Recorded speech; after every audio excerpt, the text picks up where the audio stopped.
Dear students, इस video में हम जो बात करने वाले हैं that is regarding impedance triangle. बेटा बहुत इम्पोर्टेंट टर्म है, but most of the time student क्या होता है वो इसको समझा नहीं पाता है कि ये है क्या। ठीक है बेटा, मैं इसको समझाता हूँ आपको। देखो, हमारे पास तीन रोटेटिंग वेक्टर होते हैं बेटा, जिन्हें हम फेजर्स बोलते हैं। एक होता है वोल्टेज अक्रॉस आर, जिसकी value I naught into R होती है। एक होता है हमारे पास वोल्टेज अक्रॉस इंडक्टेंस, उसकी वैल्यू होती है आई नोट इंटू एक्सएल। और एक फेजर होता है या रोटेटिंग वेक्टर होता है बेटा, दैट इज वी सी, और इसकी जो वैल्यू होती है that is I naught into X C. अब आप थोड़ा सा, मैं पहले क्लियर कर दूं, कंफ्यूज ना हो यहाँ पे। कभी आप सोच में पड़ जाएं कि बेटा करंट तो स्केलर क्वांटिटी होती है, इसके ऊपर वेक्टर कैसे लगा दिया, ऐसे ही वोल्टेज भी एक स्केलर क्वांटिटी होती है, इनके ऊपर वेक्टर कैसे लगा दिया। बेटा ये सिर्फ जो है फेजर को रिप्रेजेंट करने के लिए लगाया गया है। फेजर मतलब रोटेटिंग वेक्टर्स। एक्चुअली अगर आपने जितनी भी वीडियोस देखी हैं, अगर इस चैप्टर पे बेस्ड जो है अल्टरनेटिंग करंट पे, उनमें आपने ध्यान दिया होगा कि हम करंट और वोल्टेज में वेरिएशन देख रहे हैं बेटा। कभी हम करंट को रेफरेंस ले लेते हैं विद रिस्पेक्ट टू वोल्टेज, कभी हम वोल्टेज को रेफरेंस ले लेते हैं विद रिस्पेक्ट टू करंट बेटा। तो इसलिए यहां पे वेक्टर लगाया गया है। अब बात करते हैं ट्राइंगल की। तो ट्राइंगल क्या है, वो कहता है कि अगर मान लीजिए मैं एसी सर्किट में तीनों कंपोनेंट लगा देता हूं।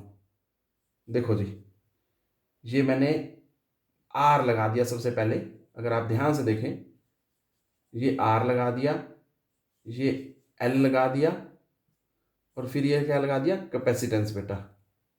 ठीक है, और ये अल्टरनेटिंग ईएमएफ का सोर्स लगा दिया, तीनों सीरीज में है।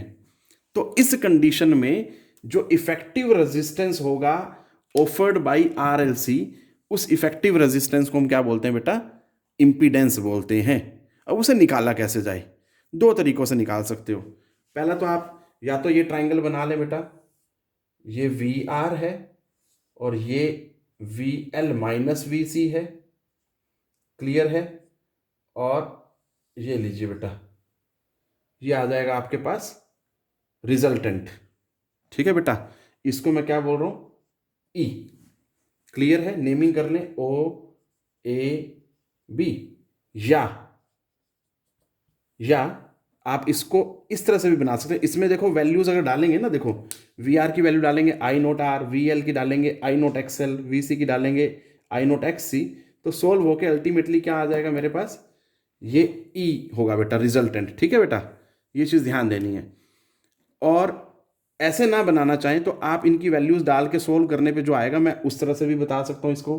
आप डायरेक्टली इसको आर मान लें, इसको एक्स एल माइनस एक्स सी मान लें। ठीक है जी, और ये रिजल्टेंट आ गया बेटा, रिजल्टेंट रेजिस्टेंस, जिसको हम किससे लिखते हैं, जेड से। और ये डायरेक्शन इसकी आ गई, दैट इज फाई। वो सेम है, चाहे आप ये दे लें चाहे ये देख लें, जो सा मर्जी देख लें बेटा। ठीक है, इस तरह से सोल्व करेंगे तब भी यही आएगा अल्टीमेटली। ठीक है, तो अब बात करते हैं इफेक्टिव रेजिस्टेंस की, जेड की बेटा। इसकी नेमिंग कर देते हैं सी डी ई।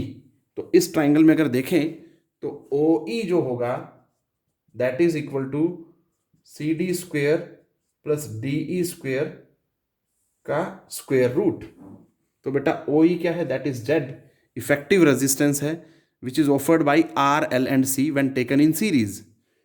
तो बेटा जी ये R square plus X L minus X C whole square, ये चीज याद रखनी बेटा आपने। ठीक है, अब रही बात डायरेक्शन की। तो डायरेक्शन आपको पता है, टेंजेंट से निकालते हैं आप बेटा। तो टेंजेंट ऑफ फाई क्या होता है, परपेंडिकुलर बाय बेस। चाहे आप ये यहां से भी ले सकते हैं, परपेंडिकुलर बाय बेस। जब आप वैल्यूज डालेंगे ये अल्टीमेटली यही आएगा बेटा जी। ठीक है, तो दैट इज योर चॉइस, आप इस तरह से याद रखना चाहें या इस तरह से याद रखना चाहें। ठीक है बेटा, तो यहां लिखता हूं मैं डायरेक्शन, टेंजेंट ऑफ फाई क्या बनेगा, XL minus X C by R. Finally ये सॉल्यूशन आएगा बेटा, ये डायरेक्शन है और ये टोटल इफेक्टिव रेजिस्टेंस है offered by R L and C when taken in series. So that's it बेटा, टेक केयर, पढ़ते रहें,